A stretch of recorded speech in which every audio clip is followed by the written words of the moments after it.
Good morning, ladies and gentlemen. A cordial welcome on behalf of the organizers, the Asthma Institute Germany and the Southeast Europe Association, to the second day of the Civil Society and Think Tank Forum 1 in the framework of the Berlin process. We are confident that the great interest that our panels and our working groups have been met with yesterday will continue today. Should you have missed one of the panels yesterday, we are happy to announce that the videos are already available on our platform, and you can find them and watch them by clicking on the video sign on our agenda. This morning we start with our panel discussion 5, Strengthening Economic Cooperation in the Western Balkans. And this panel will be moderated by Richard Grieveson, Deputy Director of the Vienna Institute for International Economic Studies. The floor is open for you, Mr. Grieveson, to introduce your panel. I wish you a fruitful discussion. Thank you.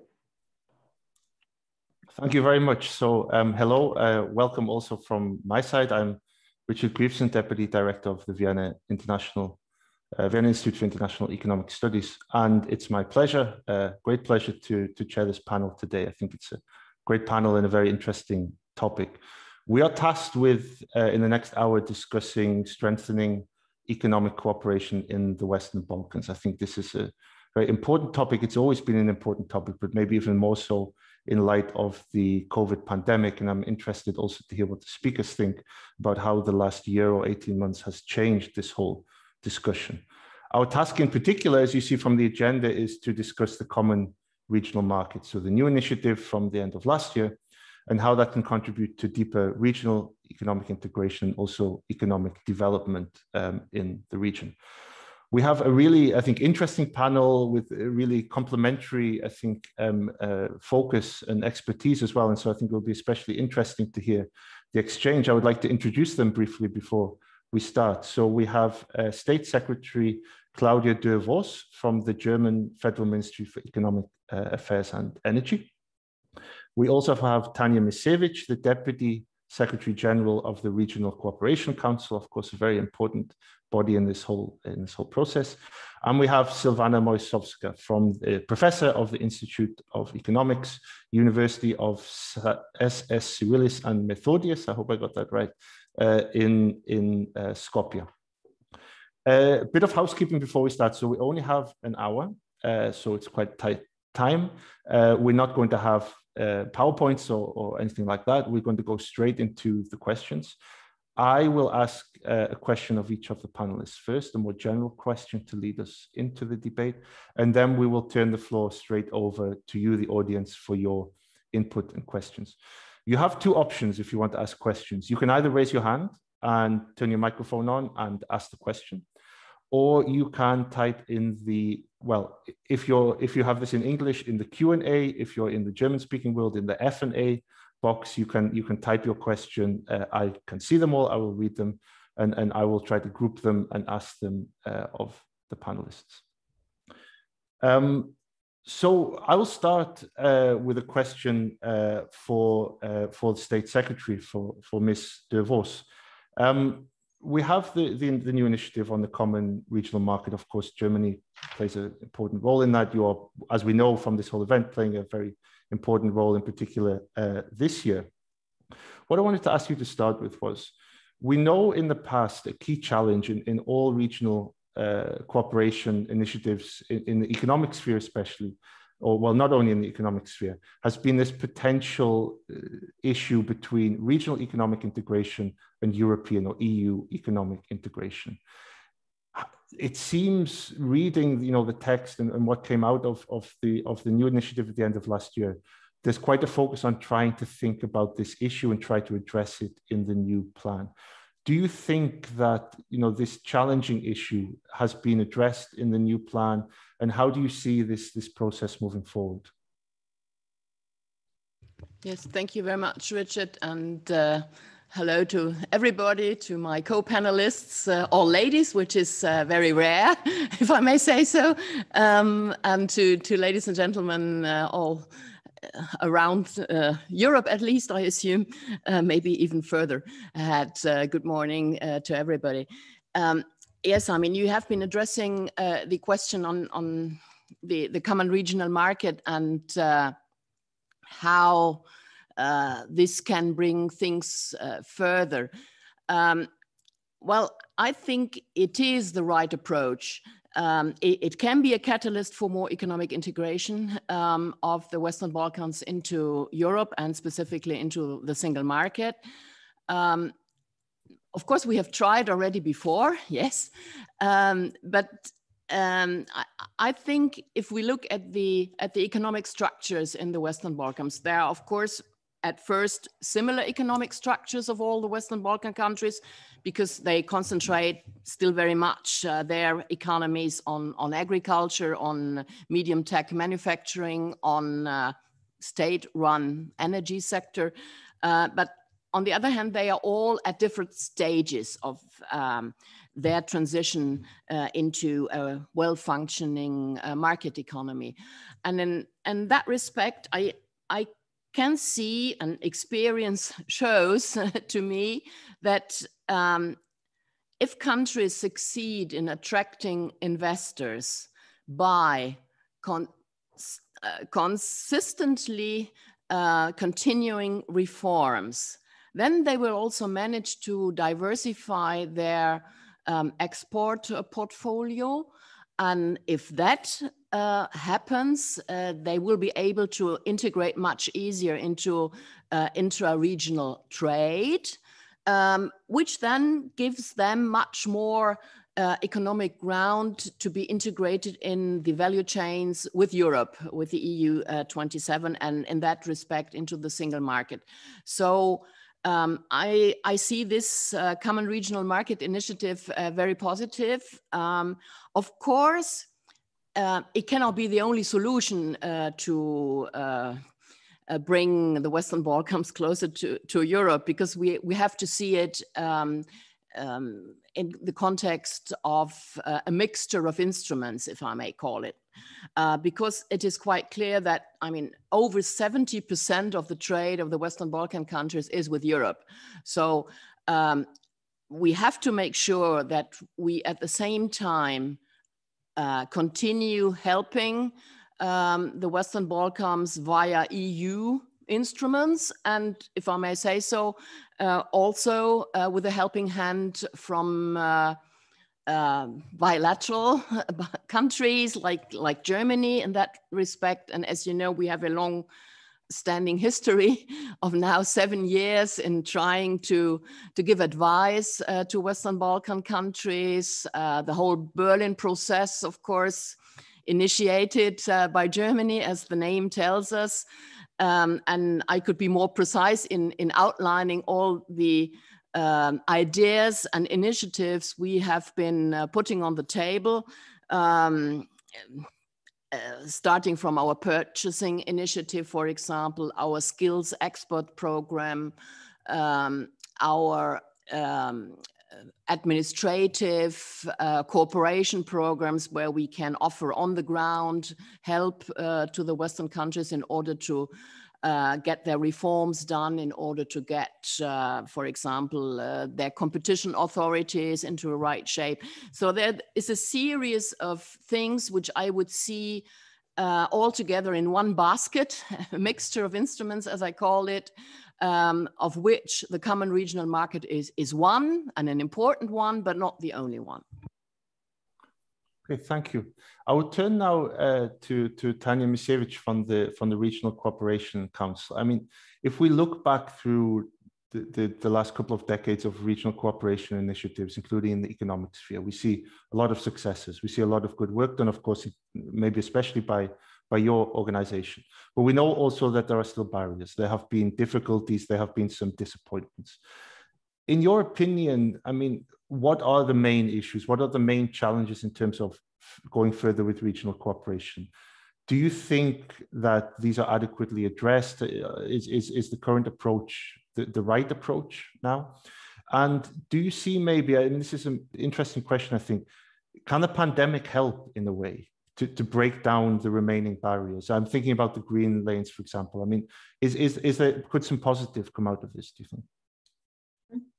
Thank you very much. And as Madam State Secretary said, it is always pleasure to participate with the smart ladies at the panel, especially if we are talking on something which traditionally within the Western Balkans would be a man job. So how to organize the economy and politics. And I will start answering to your questions, Richard, pointing out what the Madam State Secretary said rightly, trying to explain what are the challenges for the regional cooperation. I will say even the pursuit for regional integration.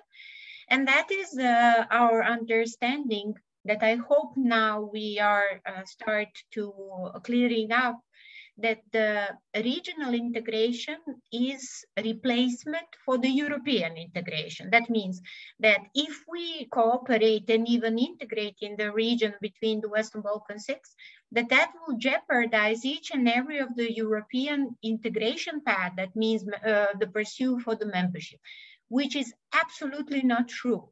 It actually helps the European path as common regional market, and all measures and all activities envisaged in that document is our internal alignment in accordance with the European standards.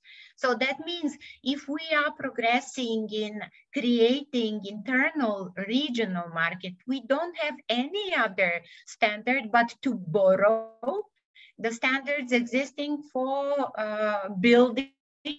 creating and building the European market, which is again our obligation in accordance with each and every of the SAA, Stabilization and Association Agreement, but also harmonization in terms of the harmonization in terms of our negotiations towards EU membership. So I hope that the first challenge to understand properly what does it mean to cooperate and integrate the Western Balkan six among themselves, that this is not the replacement, is now fading away.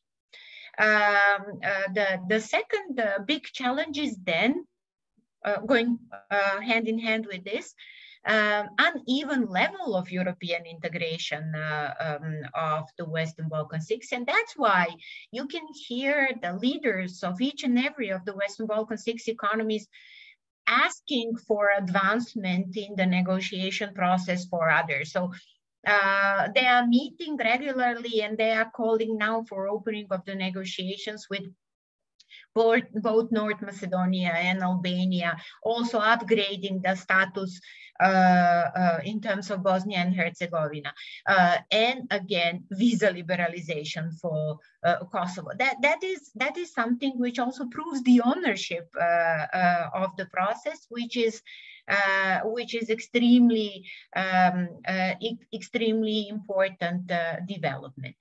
And the third challenge is how to understand the need for the regional integration, cooperation, and then integration. I think that we also, with the pandemic, and that is the answer to your last question, over pandemic, we realized that the regional cooperation is actually something that we need because of ourselves, and not because fulfilling one of the criteria for the membership to the European Union. And the green lace is a beautiful example. So if I may be even personal, I was there from the very beginning. It was 10 days after the start of the pandemics when we realized that the trucks have a huge problems on the borders. Internal Western Balkan six borders, and that soon all of us living here as a citizens of Western Balkan countries, we are going to face the shortage, not only in terms of the medical supply, but also even food. So we gather together, first of all, our colleagues from the regional organizations, we, RCC, Transport Community and SEFTA, and they were very instrumental to use all their potentials and contacts to build something which we are very proud of. We now have the common border crossings, aligning the even time, working hours, introducing the certificates which will be accepted and acknowledged. The only thing that we are missing is to enlarge the green lanes with the EU neighboring countries. And that is the next steps which is needed and important. So challenges a lot exist, but still with a little time and a lot of invested will, political will, we can overcome them, and as we showed up to now. Okay, I will go now to Silvana. Tanja raised an interesting point there, I think, about the potential dichotomy between European integration and regional integration, and argued, I think, quite strongly that the two things can absolutely go together. You and I, Silvana, have exchanged on this in the past, and I think you have at times had a bit of a different view. I wonder how you see it today, in light of the pandemic, in light of the new plan at the end of last year. Do you think this is now something that can really work in combination, or is there still a danger that regional integration in a way comes ahead or is prioritized over European integration of the region in an economic sense? You're muted still. Thank you, Richard, and greetings to all. It's a really interesting panel. Regional cooperation has been something that was on the agenda of the Western Balkans for a very long time, but it was done mostly focusing on one dimension separately, either it's trade or transport and so on. In the latest efforts done by the European Union and the countries and channeled through the Regional Cooperation Council, we have something that actually brings together several dimensions and brings together trade, investment, mobilization, and so on. So that gives a bit of different platform, but still it's very difficult to change the pattern and to make the economy to shift towards the region. We had indeed previously a debate about these issues. And if you look at the data, the region is trading with the region very little. It's around 9–10%. So most of the countries and most of the companies focus their trade towards the European Union. And that is because for such a long time, all the efforts were focused towards the European Union, the EU integration. And now I must say, unfortunately, that the process of lagging of EU integration of the countries, and I must be open and say loss of the credibility of the European Union in the region, that actually contributes to reinforcing the idea of regional integration within the Western Balkan countries. But in order to do that, to reinforce the idea and to implement it in practice, there is actually a need for initiatives like green lines, like mutual recognition of the different certificates like sanitary, phytosanitary, and so on. People, things that people in the business deal with that every day. On the paper, with all these documents that the political leaders are signing, everything looks perfect and it probably seems feasible. But when you ask people from the business sector, they have lots of obstacles and they're looking that, okay, EU is bigger market. If I have to do all these compliances that I need to do, all this to fulfill different requirements, then I'll do that. with regards to the requirements of the European Union, not the countries in the region, and they differ very often because I have a bigger market and the prospects of the business are bigger. So the regional integration must be put into realistic terms of what are actually the obstacles. There are lots of studies done in this sense, and I was talking previously on, I believe it was an Aspen conference, about the need of putting policy content into the regional integration initiative. So far, it has been mostly political. So now there are some steps of making, transferring it into the policies of individual countries, and that's necessary if we want to have some progress.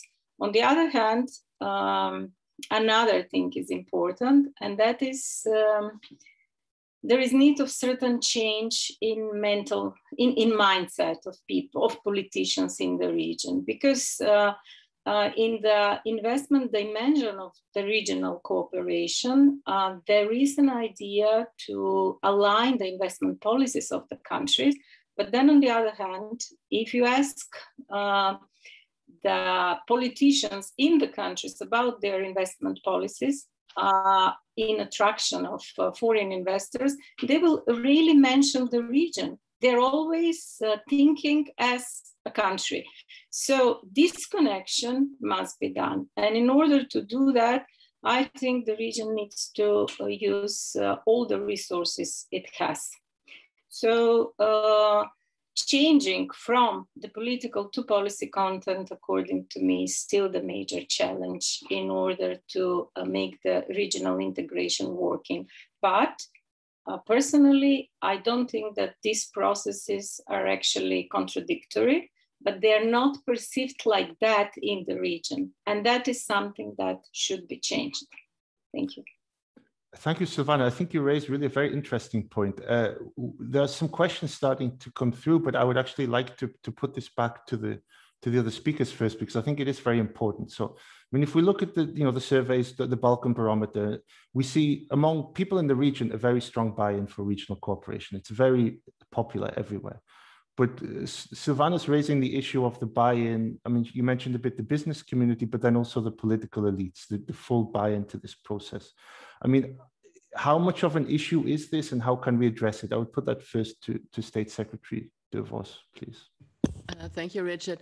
Well, I was not surprised by what Silvana said on this, I must be honest, because I know this from Europe, from EU 27. I mean, of course, we have the single market, but when it comes to attracting investment, then of course, everybody is very selfish.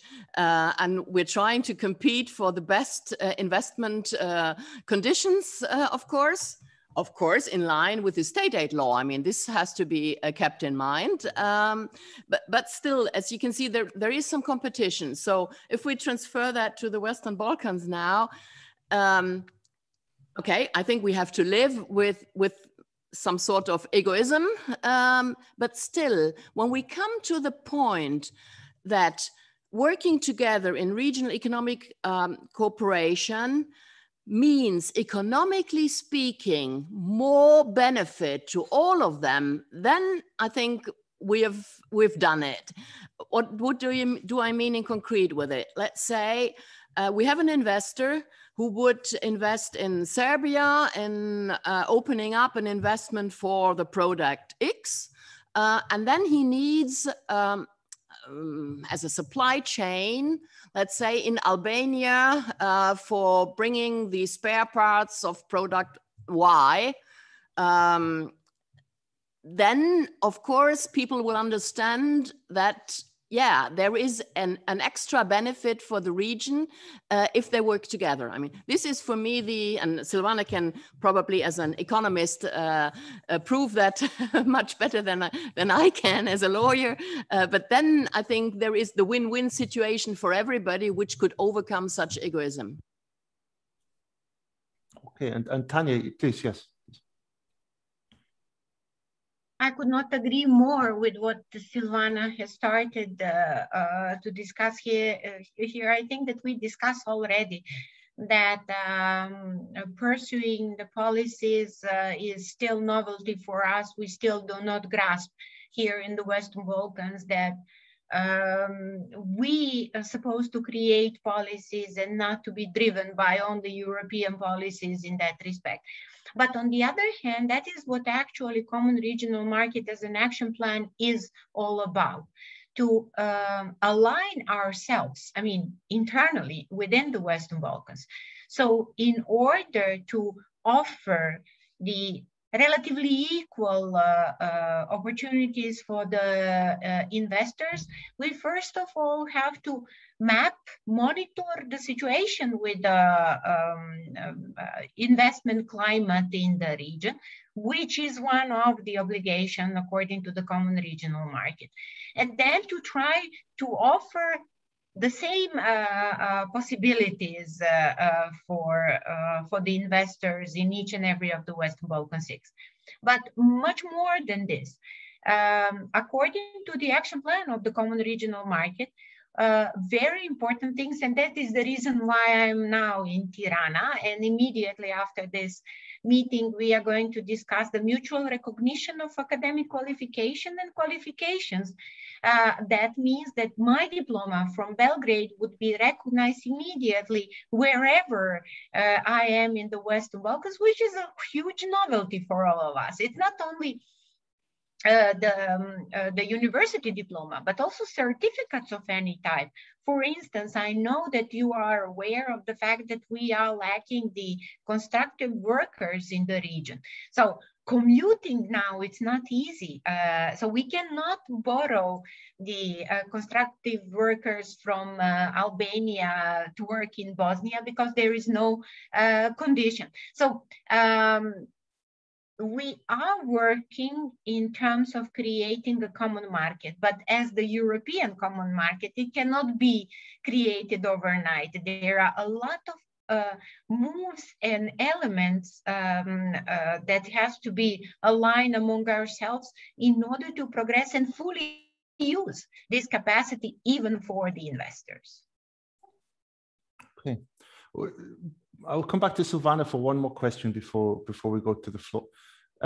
One aspect of this issue is the idea of the Western Balkans as a single investment space, and the creation of a market of 18 million, which would allow countries to attract investment theoretically much more easily than small countries on their own. If you combine that with the pandemic and the discussion about nearshoring and the idea that maybe German firms, Italian firms will be much more willing to invest in a place like the Western Balkans, so close by, than they were before the pandemic because they're worried about extended supply chains. I mean, do you think this is realistic, this idea that the region can really function as a single investment space can really, I mean, State Secretary Dörr-Voß talked about competition between countries for investment. Is there a way also here that the pandemic can force a positive change, do you think, or do you think this whole nearshoring hope, which is quite widely discussed at the moment, also I think in the German media, do you think it's maybe a bit unrealistic? What pandemic certainly brought into the academic terms is that it is possible to cut the costs, which is most important in operation of any business, if the work is done in the most productive way. The pandemic showed that working from home cut the costs very much into certain industries. And also, it is important, if it's possible, to cut the transport costs. So there is a possibility of shifting the businesses into the regions that are closer. The State Secretary rightly pointed out supply chains, and that is something that the region should work on. And actually that is the key of how to converge the individual, but the national investment policies with creation of a single investment policy. The idea here is when the countries are looking for investors, they actually should look for investors that will look at the region as a whole market. Not most of the investments in the Balkans are in Serbia because it has the largest market from all the Western Balkan countries. But the idea is actually to sell the market as the region as a market. So this could bring to creation of certain single investment policy, but I must be realistic that we are far from it because we lack infrastructure. If we are selling the region as a single market or as a market to a certain investor, we have to have proper transport infrastructure that is not present at the moment. And then we also need to have educational policies and other policies that are more or less aligned. Tanja here talked about mutual recognition of qualifications, and that's great, but it comes after 10 or 15 years of talking about this topic. So the things must go faster in order to achieve something. And it's good that we started with a plan and that we are doing something. If we are doing something, then the people living in the region will get an impulse that this regional cooperation might function. We are not very different from each other, and people do not have the idea of regional cooperation as something very strange, neither business community. But if the politics and policies were focused towards the European Union for 15, 20 years in all these countries and nothing than signing formal papers on regional integration has been done on the ground, then you cannot expect that regional cooperation will start to live immediately. These steps that are done now are good steps, and the pandemic, it's unfortunate case, of course, for the whole economy, but it might bring some advantage to the region as a region because we are close to the European Union, and companies will probably like to shift their businesses to locations where that are geographically more closer to them. So there are definitely opportunities that are open at the moment, and they should be looked at and transformed into action plans and into actions. If we would see that something is going on and there are results of any activity, the regional one, then the process will start to develop. Okay, I would like to go to the floor now. I don't see any raised hands at the moment, but I have some questions in the Q&A, or as I said, if you're in Germany or Austria, the F&A. The first question, and please type questions that you have or raise your hand and I will come to you. I see a question actually that leads on quite well from this discussion about FDI. This is from Gudrun Steinacker. What about a sustainable green economic development? Many FDIs contradict this. They're only interested in low wages. I mean, I think the issue of being stuck in a trap of competing, basically a race to the bottom on wages, is definitely a relevant point for the Western Balkans. The question goes on, regional cooperation would only make sense if it's promoting sustainable development.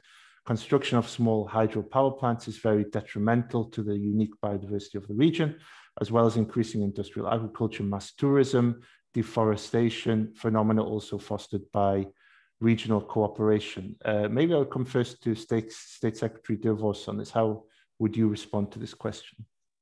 Yeah, thank you. Yes, I will do so in a minute. Let me just add one thing to give maybe a little bit more positive a hint to what Silvana said on how things last too long. I have a counterexample, namely the getting rid of the roaming fees in the Western Balkans, because I compare it to the very difficult process we had in Europe, because the Germans, came up with this idea under our last but one EU Council presidency in 2007 to get rid of the roaming fees. And it was a very, very difficult exercise, and to do it smoothly and step by step and so on. So the fact that the Western Balkans have agreed here on getting rid of the roaming fees so quickly, I mean, was absolutely, well, a positive example of how things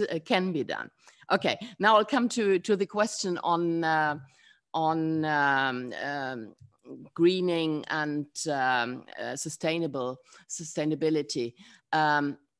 Yes, I mean, of course, we also have to make sure, or the Western Balkans have to make sure, when coming closer to the European Union, that their politics are in line with the broad strategic objective the European Union has. And one of those objectives is, of course, the Green Deal and all the concrete proposals we are looking forward to get from the Commission in this summer, the Fit for 55 proposals, for example.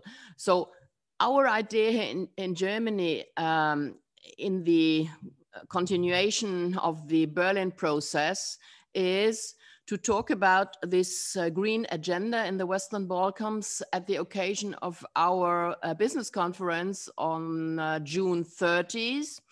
And as the name says, we will do it with the business community, and we will do it in the same way we're going to discuss it in Europe, at least from the Ministry of Economics point of view, namely to try and combine the Green Deal issue with an industrial strategy, because we think we cannot do it against the business community. We must do it together with the business community, and we must make a business deal out of it, because if we can combine it in such a way that it will mean an extra growth strategy for the European economy, then it's even better.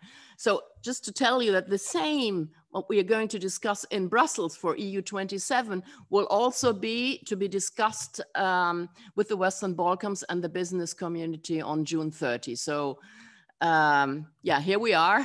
We are addressing this issue, and I hope this will convince Gudrun that things are on the agenda.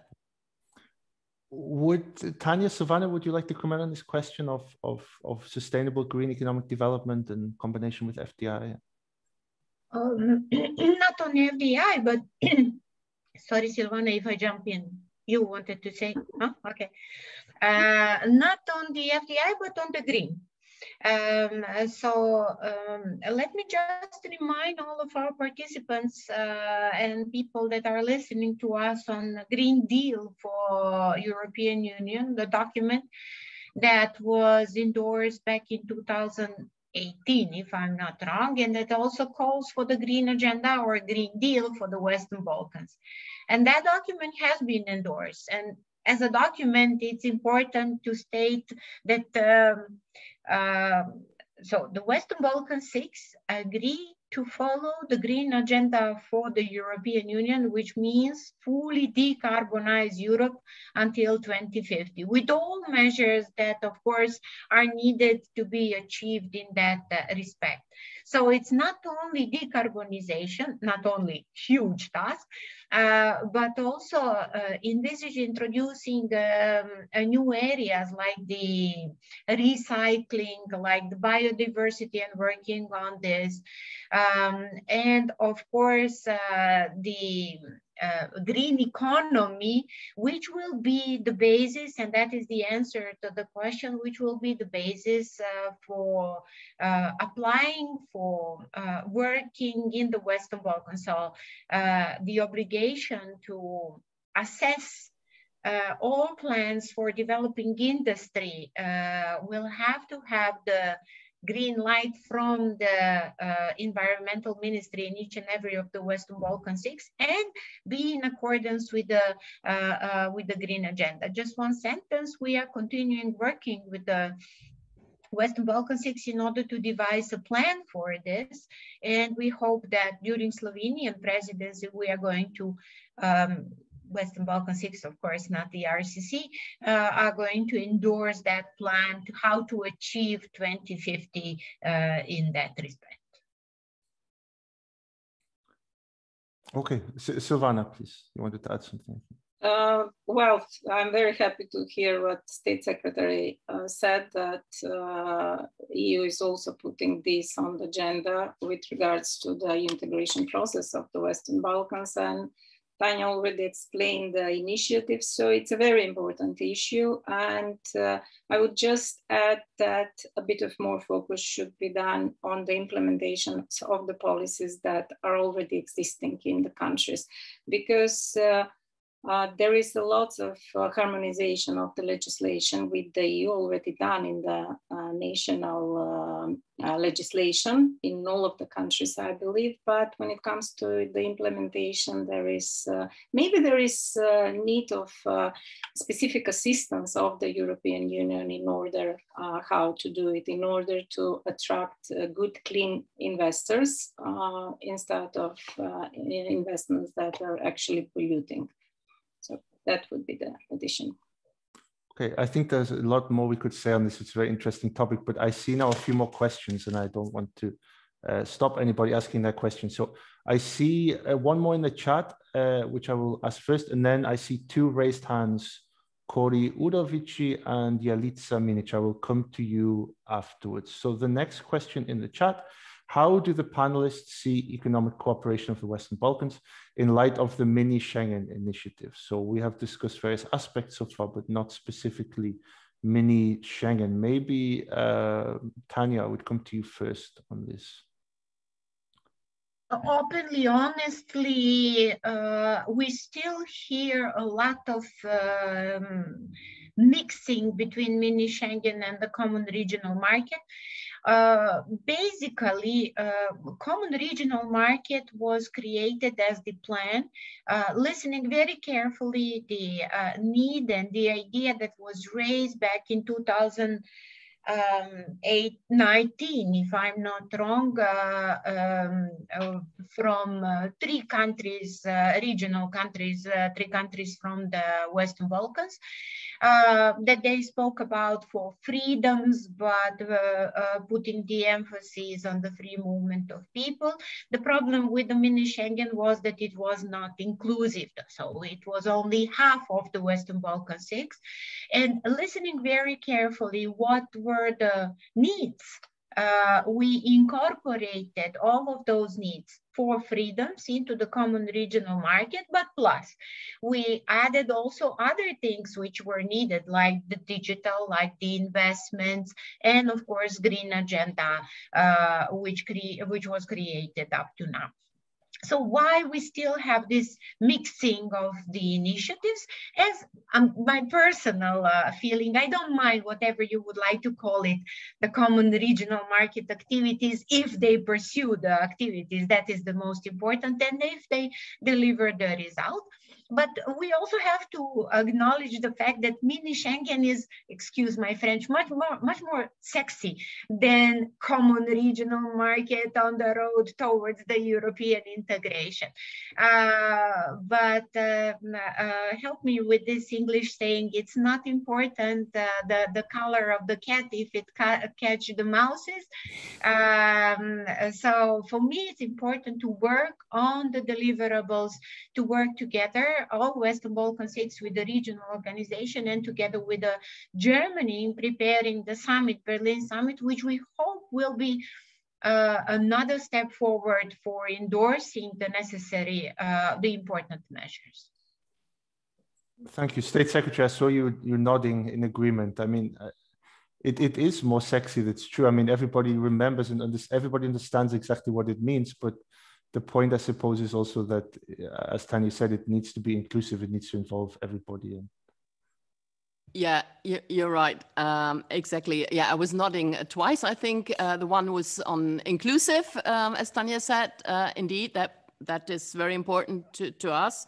And the second time I was nodding was on sexy, because I like expressions which make it quite clear and which are understandable for everybody. So in complete agreement with what Tanja said. Okay, I will move now, I think, to those who've raised their hands. So as I said, we have two questions. The first one is Kori Udovici. Could you please turn on your microphone and ask your question? Yes, hello. Thank you very much for giving me this wonderful opportunity.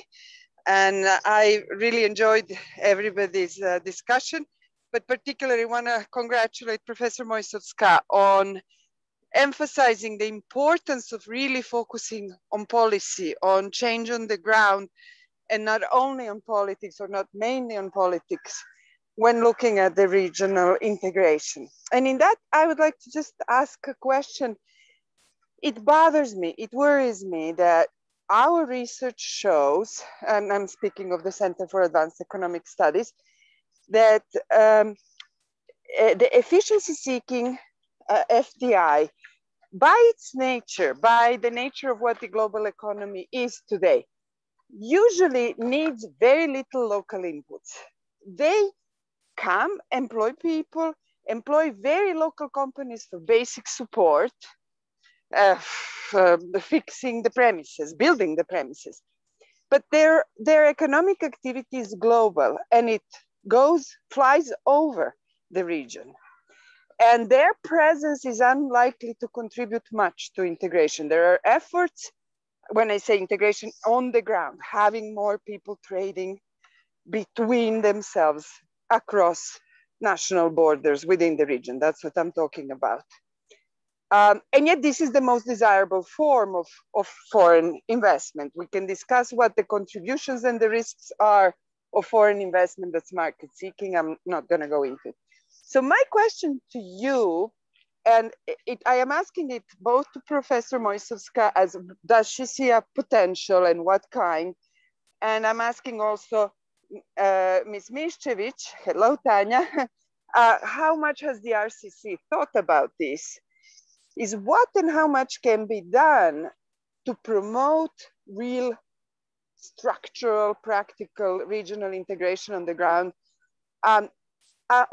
at the level of what we usually call SMEs. That's really the domestic economy.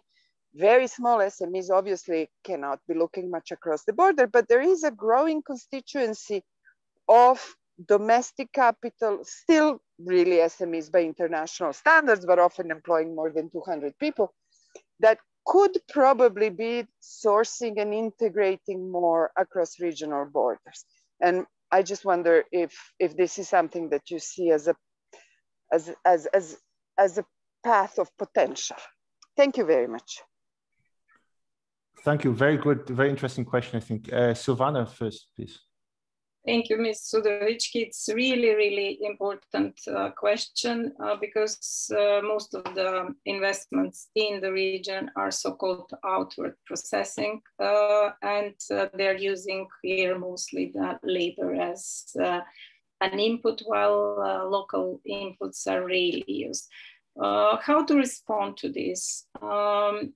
There is need actually of the local companies to be aware that they should transform in order to address the needs of the foreign investors. We have an examples in North Macedonia where foreign investors are looking for local inputs, but it takes time of the local companies to adjust an investment as well. So this also requires a good policy by the government in order to help these local companies to address better the requirements of the foreign investors. And it takes time, but it is possible to be. I believe that this issue has been recognized as important in probably most of the countries. And there is also need in adjusting the educational policies in order to for them to produce so-called staff with good qualifications that are able to produce the local inputs on the requirements needed by the foreign investors. It's a gradual process. It will take some time, but it is important to put it into the policy. So I hope that Tanja will say they have something already put in their agenda to help the countries how to transform into this issue. Thank you for this question, and it is definitely something that should be advocated further in order to have better results in this area. Thank you. So Tanja, it would be interesting also then to hear from the RCC side how you see this. So thank you very much, Corey. No surprise of very good questions from you. Actually, the common regional market as a plan, as the idea, will not have any added value if it's not helping the basis or the people, the ordinary people, citizens of the region, or the companies, especially SMEs in the region. And if you go and look to the plan and the idea that it is devising, it's actually trying to first of all, create something which will be a database of the SMEs in the region, to connect them all working together, and of course helping them. In that respect, the Chamber Investment Forum has been created.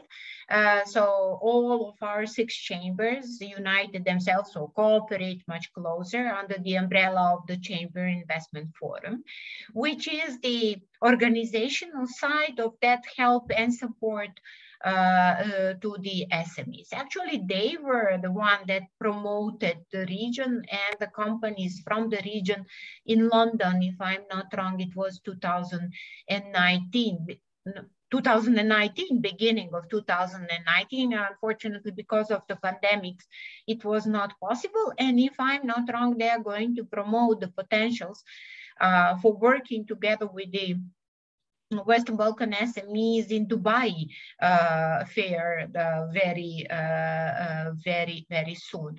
But it also have the important element in creating innovation and industrial area, which will help actually, especially to the development of the SMEs.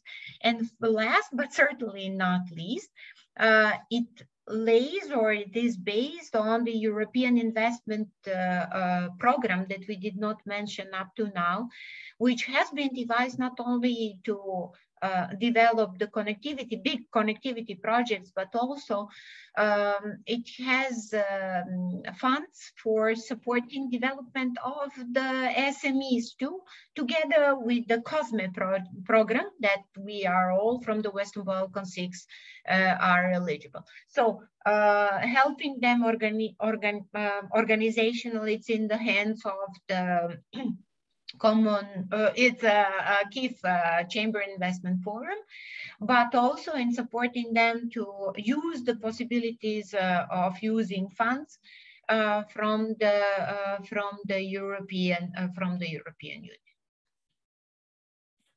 I wanted to bring it also State Secretary Dörr-Voß on this. We are coming to the end of our time now. We have one more question. So I would like to bring in the question first, and then State Secretary, you can respond to that and to the previous question if you want to. So we have a question from Jelica Minic. Can you please turn on your microphone and ask the question? Thank you. Thank you. Thank you very much for this excellent debate. I think that we missed today somebody from the business sector, maybe from the Chamber Investment Forum, because in the Balkan Barometer, the business community was even more optimistic than citizens in the Western Balkans. regarding regional cooperation and future expectations.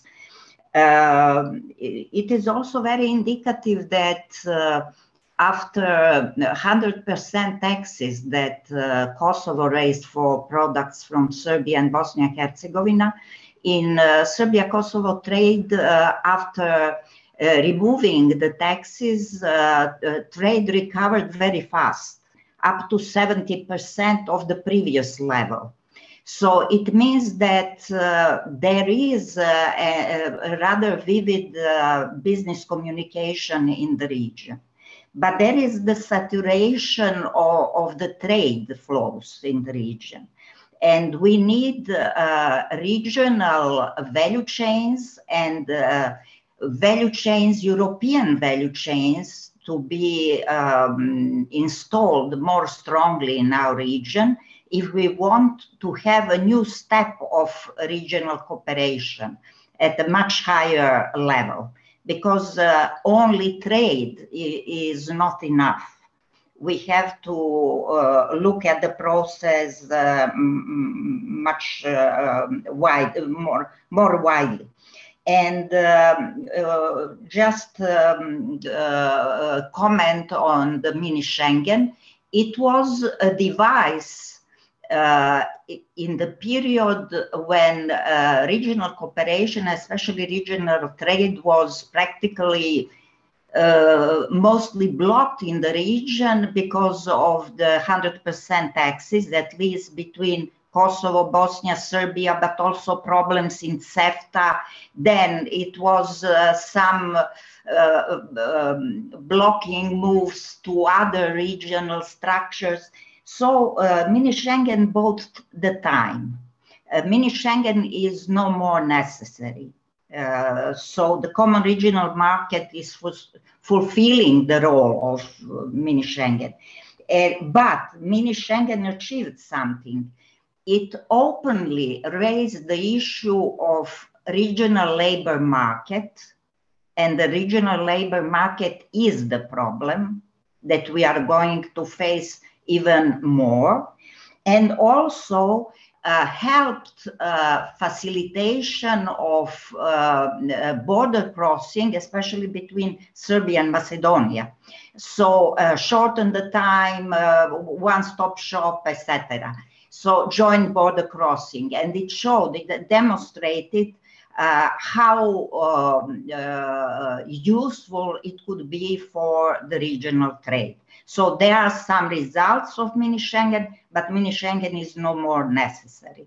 Thank you very much. Sorry to interrupt, but we are really very close to the end of our time now. So I would like to go around the panel once more quickly for, please, very brief, 30-second closing statement, either on this or on the previous question. So starting, please, with State Secretary Dörr-Voß. Yeah, thank you, Richard. Yes, I think what Tanja described as the RCC is doing on bringing together SMEs is the right way of doing so, and doing it with the chamber network, and our German chamber, the IHK, is also in the club and working with it. First remark. Second remark, on the ground, as the criticism was that things are not looking into the local input questions. I mean, our purchasing initiative, which we launched in 2015, I think was very much focused on including smaller companies. And we started with 20 German companies and 120 from the region. We're now with 60 Germans and about 200 from the region. So there must be small companies in. I know it, that they are. It's not only with the big ones. The contrary, we first we're lacking big ones in the club. So this is a very concrete example on including SMEs into value chains. Third and last remark, as I said before, our skills expert program, I think, is something which, again, could help in what Silvana said on that it takes time to prepare education and to prepare the people for working so internationally. Here, I think we can help in really preparing and giving the vocational training, which some, at least of the German companies, expect from their sub-deliverers, because then things have that kind of quality which we need for the international market. Thank you, State Secretary, for this very comprehensive but also very quick closing remarks. I appreciate. Tanja, I know you have to go, you have a meeting, so but please, 30 seconds, final remarks. I just wanted to thank both Silvana and Madam State Secretary for extremely good discussion, and I'm sure that we can continue like this even more than 1 hour. But I am heading for the meeting of actually finalizing negotiation on the mutual recognition of qualification. So the work is going on, and that is the most important thing, and that is still goodwill, but also you're muted. Sorry, political will and understanding for developing that. So I'm sorry I have to, especially Silvana, I'm sorry that I have to run immediately, but looking forward for the next discussion on this or a different topic. All the best. Tanja. Thank you. Silvana, last comments from you, please. I would just say that apparently all the countries need to be partners in this process, real partners, and luckily we have Germany and other countries from the EU to help us in this process. I would say at the end that we need to set realistic goals, to go maybe with few realistic goals, and to advocate that they are realized, instead of going with a bunch of goals and not really implementing much. And setting again agenda that way, we could speed up the process. So it is a process that is relevant for the region, but we also need to take care of the resources, and we need to point out every time that both processes have their common dots, but we need to find them and to connect them. This process is not contradictory. EU has always said that, but in order to make that realistically not contradictory to the EU integration process, we actually need, as a region and as European Union, show that we are implementing the process and we are fulfilling the goals.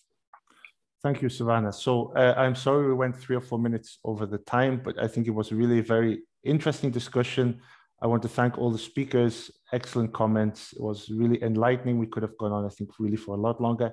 Thank you to the audience. Thank you for the very good and stimulating questions. And this will not be the end. We will discuss this a lot more in the future, and I'm already looking forward to that. So goodbye.